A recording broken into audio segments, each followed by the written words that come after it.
हरे कृष्णा। जगत गुरु शिल प्रभुपाद महाराज की जय। परम पूज्य लोकनाथ स्वामी महाराज की जय। नमो विष्णुपादाय कृष्ण प्रेष्ठाय भूतले श्रीमते भक्ति वेदांत स्वामी निति नामिने।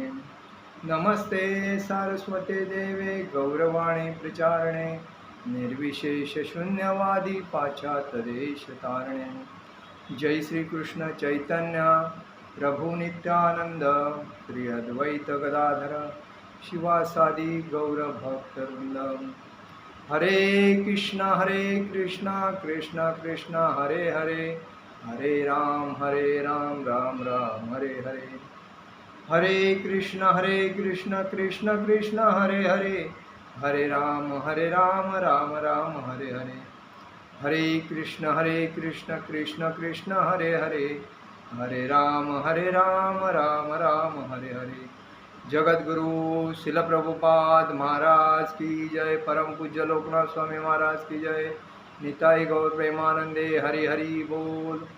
ओम नमो भगवते वासुदेवाय, ओम नमो भगवते वासुदेवाय, ओम नमो भगवते वासुदेवाय। आज हम लोग प्रभुपाद जी के कृष्ण कृपा मूर्ति ऐसी भक्ति वेदांत स्वामी शिल प्रभुपाद जी, इनके आज जन्मदिन है, आविर्भाव दिन है। आज उनको 126 साल हो गए। लेकिन ये जब इनका जन्म हुआ था तभी गोकुल कृष्ण जन्माष्टमी का दिन था। पूर्ण लोग भगवान श्री कृष्ण के अष्टमी के दिन वो भगवान की भक्ति में और उनके अभिषेक में और उनके संकीर्तन में व्यस्त थे। और उसी वक्त प्रभुपाद जी की माता जी मतलब पेट से थी। तो उस टाइम उनको अचानक फीलिंग होने लगा कि मुझे थोड़ा तकलीफ़ हो रहा है। तो ये सब कलकत्ता में रहते थे और उसी वजह इसके ऊपर ही आज का प्रवचन है। जन्माष्टमी का दिन था। 5000 वर्ष पहले भगवान श्री कृष्ण के अवतार ग्रहण करने के उपलक्ष्य में मनाए जाने वाले वार्षिक उत्सव का दिन था। कलकत्ता के निवासी, जिनमें अधिकतर बंगाली और अन्य भारतीय थे, किंतु जिनमें कई मुसलमान और कुछ अंग्रेज भी थे, उत्सव मना रहे थे और भगवान कृष्ण के मंदिरों के दर्शनार्थ नगर की सड़कों पर इधर उधर घूम रहे थे। आधी रात तक व्रत रखने वाले भक्त वैष्णव हरे कृष्ण कीर्तन कर रहे थे और श्री कृष्ण के जन्म और कलापों के संबंध में श्रीमद् भागवतम का पाठ सुन रहे थे। वे रात्र भर व्रत, उपवास, कीर्तन और पूजा पाठ कर रहे थे। दूसरे दिन 1 सितंबर 1896 मतलब 96, कलकत्ता के उपनगर टालीगंज के एक छोटे मकान में एक बालक का जन्म हुआ। कहाँ? कलकत्ता के उपनगर टालीगंज। प्रभुपाद जी का गांव का नाम क्या है? टालीगंज। एक छोटे मकान में उनका जन्म हुआ। बालक का जन्म नंदोत्सव के दिन ही हुआ। जब कृष्ण के पिता नंद महाराज ने कृष्ण जन्म के उपलक्ष्य में उत्सव मनाया था, इसलिए बालक के चाचा ने उसको नंदूलाल कहकर पुकारा। जब प्रभुपाद जी का जन्म हुआ तभी वो नंद उत्सव के जैसा ही था, इसलिए उनके चाचा ने उनको क्या पुकारा? नंदूलाल। किंतु उसके पिता गौर मोहन दे और उनकी माता रजनी ने उनका नाम अभय चरण रखा। उनके पिताजी और माताजी ने उनका नाम क्या रखा? अभय चरण, जिसका अर्थ होता है जो भगवान कृष्ण के कमलवत चरणों में शरण लेने के कारण निर्भय हो। मतलब भगवान श्री पूर्ण पुरुषोत्तम भगवान श्री कृष्ण के चरण कमलों में शरण लेने के कारण निर्भय हो। मतलब जो व्यक्ति भगवान श्री कृष्ण के चरण में लीन हो जाता है वो हमेशा निर्भय हो जाता है, इसीलिए उनको अभय चरण उनका नाम रखा। बंगाली परंपरा के अनुसार माँ बच्चे के जन्म के लिए अपने माँ बाप के घर जाती, अतएव अभय चरण का जन्म अपने पिता के घर से कुछ मैल ही हुआ था। मतलब उनकी माता किधर थी? ये भारत में एक संस्कृति है, जब लड़की का शादी होने के बाद वो अपने हस्बैंड के यहाँ रहती है, जब ये उसको दिन जाते हैं और 7वां महीना लगता है तभी उनकी माँ अपने पास लेके आती है और उनका जो फर्स्ट टाइम का जो डिलीवरी है वो अपने घर में करती है। तो यही उनके माँ बाप के घर गई थी, तो अतएव उनके अभय चरण का जन्म अपने पिता के घर से कुछ मैल दूर था। मतलब पिता के घर से थोड़ा मैल दूर था। आदि गंगा के तट पर मिट्टी के दीवार से बने और खपरेल से छाए और कटहल वृक्ष के नीचे स्थित 2 कमरे वाले एक छोटे से मकान में जन्म हुआ। देखिए वो कहाँ हुआ? गंगा नदी के बाजू में, मिट्टी के मतलब ये लाल मिट्टी की दीवारें रहती है घर को, खपरेल मतलब जो ईंट का छत रहता है, खपरेल का घर रहता है, और कटहल वृक्ष के नीचे, बाजू में कटहल वृक्ष था और उसके नीचे 2 कमरे वाले एक छोटे से, मतलब उसके ऊपर पेड़ था और नीचे कमरा था, उस कमरे के अंदर उनका जन्म हुआ। कुछ दिन बाद अभय अपने माँ बाप के साथ अपने घर पिताजी के घर आए। मतलब कुछ दिन के बाद अपने पिताजी के घर आए, हरिसन रोड। उनके पिताजी कहाँ रहते थे? Harrison road. और दादा और दादी कहाँ रहती थी? गंगा के तट पर खपरेल मतलब कुछ मैल कटहल वहाँ रहती थी। और उसी टाइम हरिसन रोड आने के बाद, हरिसन रोड अपने पिताजी के घर पे आने के बाद एक ज्योतिष ने, तभी लोग आदत रहती है हर पहले ज़माने मतलब एक 50 साल के पहले हर व्यक्ति को आदत थी, लड़की हुई लड़का हुआ घर में तो ज्योतिष को पहला उसका जन्म तारीख बताने का और उसका जन्म का कुंडली क्या है वो बताने का। हमारे बारे में भी ऐसा बताया था कि ये क्या है, तभी हमारे बारे में बताया। तभी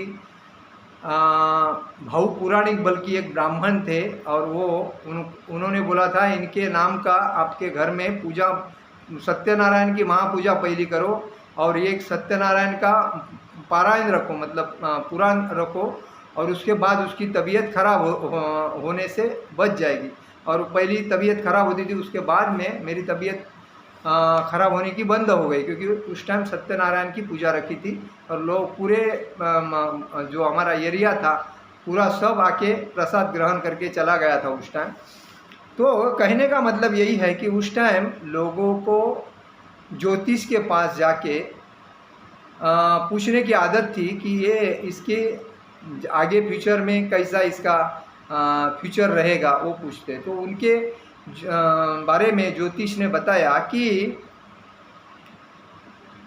बालक की जन्म कुंडली बताई कि परिवार के लोग उनके शुभ लक्षणों से बहुत प्रसन्न हुए। ज्योतिष ने बालक की जो जन्म कुंडली बताई तो उसके शुभ लक्षण अच्छे अच्छे उसको बताए। तभी ज्योतिष ने विशेष भविष्यवाणी की थी कि यह बालक 70 वर्ष का होगा, तब यह समुद्र पार जाएगा, धर्म का महान प्रचारक बनेगा और 108 मंदिरों की स्थापना करेगा। क्या बताई थी उनके ज्योतिषी ने जल भविष्यवाणी कि ये बालक 70 के उम्र में, अभी के उम्र में 70 के उम्र के जो लोग हैं वो बोलते हैं हम बूढ़े हो गए, अभी हमारा कुछ होता नहीं है, आराम करते। लेकिन जब उनके माता और पिताजी ने उनका फाउंडेशन अच्छा किया था, उनको भक्ति के मार्ग में बचपन से ही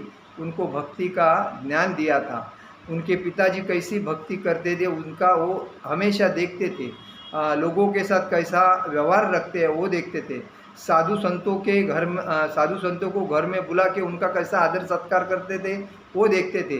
किसी गैर व्यक्ति के साथ प्रभुपाद जी को उनके माता पिता कभी नहीं भेजते थे, वो कहाँ गए, कितना लेट हो गए, क्या उनके बारीक बारीक चीज़ों के ऊपर ध्यान रखते थे। और इसी वजह से क्योंकि अपना ये पुत्र एक वो शुद्ध वैष्णव बन के राधा रानी का एक अतिशय शुद्ध भक्त बन के ये कृष्ण भक्ति का प्रचार पूरे दुनिया में करे, और दुनिया में करने के बाद हर व्यक्ति कृष्ण भक्त बन के एक वैष्णव बन के अपने आयुष्य को एक अलग रास्ता बता के भागवत धाम जाए। इसी वजह से उन्होंने अपने पुत्र की ये सुविधा बनाई थी। तो ये ज्योतिषी ने क्या बताया था कि यह बालक 70 साल की उम्र में एक धर्म का प्रचारक होगा, मतलब हिंदू सनातन धर्म का प्रचारक होगा और कृष्ण भक्ति का प्रचारक होगा। और ये उसी टाइम 70 के उम्र के बाद 108 मंदिर पूर्ण दुनिया में बनाएगा।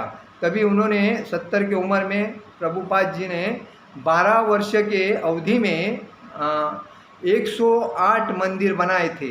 मतलब कितना भक्ति का प्रचार किया, याद रखो। आजकल के लोग भक्त बनते हैं कोई महाराज के अंडर में, और वही महाराज को देखते हैं, ऐसा नहीं सोचते कि हमारे प्रभुपाद ने क्या किया है। हमें प्रभुपाद के पुस्तक पढ़ के, हमें प्रभुपाद ने एकदम प्लेटफॉर्म ऐसा रखा है बना के कि जैसा कि हाईवे बनता है और उसमें सुसाट गाड़ी जाती है, सेम पोजीशन हमें दिया है। लेकिन लोग स्वार्थ के वजह से अपना किधर अच्छा रिलेशन है उसको ही देखते हैं, बाकी कुछ देखते नहीं।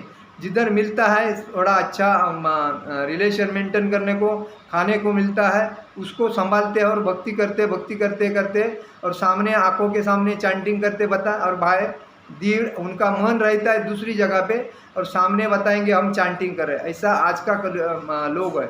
लेकिन प्रभुपाद के हमारा जन्म सिद्ध अधिकार क्या है कि प्रभुपाद के बुक पढ़कर, प्रभुपाद के बुकों का वितरण कर प्रभुपाद के ये जो अनुभव है उनका प्रचार करना चाहिए। प्रभुपाद ने जैसा कृष्ण भक्ति का प्रचार किया वैसा हमें भी हर रोज़ प्रचार करना चाहिए। आज इतने प्रचार करने के लिए माध्यम है, फेसबुक है, ट्विटर है, इंस्टाग्राम है और कू है, ऐसे अलग अलग बहुत से साधन हैं। और टीवी के माध्यम है, नेट ऑनलाइन के माध्यम है, हर जगह पे हम प्रचार कर सकते हैं कृष्ण भक्ति का। क्योंकि हम भक्ति में क्यों आए हैं कि कृष्ण भक्ति में हमें भगवान श्री कृष्ण का भक्ति का प्रचार करना है, इसीलिए हम आए हैं। हमें बाकी कुछ नहीं करना और प्रचार करके लोगों को भक्ति में लाना है, लोगों को शुद्ध बनाना है, भक्त बनाना है और उनको भी अपने साथ भागवत धाम लेके जाना है। ये हमारा मुख्य उद्देश्य है। और इसी को पालन करने के लिए हमें प्रभुपाद के पद चिन्हों के ऊपर चलकर हमें भक्ति का प्रचार करना चाहिए। ऐसा नहीं कि हम जूना हो गया, इसका मतलब मैं अभी 15 साल से मंदिर में हूँ, 25 साल से मंदिर में हूँ, 30 साल से मंदिर में हूँ, तो मेरे को लोगों ने सीनियर मानना चाहिए, मुझे रिस्पेक्ट देना चाहिए, मुझे हरे कृष्णा बार बार बोलता रहना चाहिए। ये मूर्खता लगती है लोगों को। आपको कोई रिस्पेक्ट देवे या नहीं देवे, आपका फर्ज क्या है कि भगवान श्री कृष्ण के भक्ति का जानबूझकर अतिशय उत्कृष्ट पद्धति से हर जगह पे जाके प्रचार करना है। लोग अच्छा बोले बुरा बोले, सुने न सुने, वो उसके ऊपर ध्यान नहीं देना चाहिए। अपना कर्तव्य। नहीं तो आजकल मैं देखता हूँ बहुत से लोग महाराज अभी प्रभुपाद के जो शिष्य है वो आज महाराज हुए हैं, सन्यासी हुए, उनके शिष्य उनसे दीक्षा लेते हैं और उनके बारे में ही चर्चा बगाते रहते हैं। प्रभुपाद ने जो किया उसके बारे में कुछ बोलता नहीं। अभी आप उनको अगर भूलते हैं तो आगे जाके लोग क्या करेंगे, आपके पैरों के पैर चलते रहेंगे।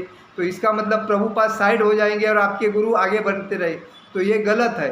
हमें मुख्यतः प्रभुपाद जी को ही सामने रख के चलना है। तो प्रभुपाद जी को अगर सामने रख के चलेंगे तो हर उनका शिष्य, उनका मतलब शिष्य जो भी है वो सब उसके अंदर आते रहेंगे और उनका भी प्रचार होएगा, प्रभुपाद जी का नाम आगे बढ़ता जाएगा। हमें प्रभुपाद जी को ही सामने रख के काम करना चाहिए, तभी कृष्ण भक्ति का प्रचार डेली अच्छी तरह होगा। नहीं तो आज प्रभुपाद के जो शिष्य है एक एक कम हो रहे हैं, तो इसका मतलब आगे जाके जब कम हो जाएंगे तो हम लोग गढ़बाजी करेंगे, तो ये मूर्खता है। गढ़बाजी नहीं होना चाहिए। भक्ति का मतलब ये है कि हम प्रभुपाद जी के विचारों को सातत्य से कभी न भूल के हमें उसको आगे बढ़ाना चाहिए। और हर घर में, जैसा मोदी सरकार ने ऐसा बनाया, हर घर एक झंडा होना चाहिए, बराबर, हर घर में एक झंडा, और वैसा हर घर में प्रभुपाद जी का एक भक्त होना चाहिए। हर घर में प्रभुपाद जी का एक भक्त जब होना चाहिए और वो हमारे साथ भागवत धाम गोलोक वृंदावन आना चाहिए।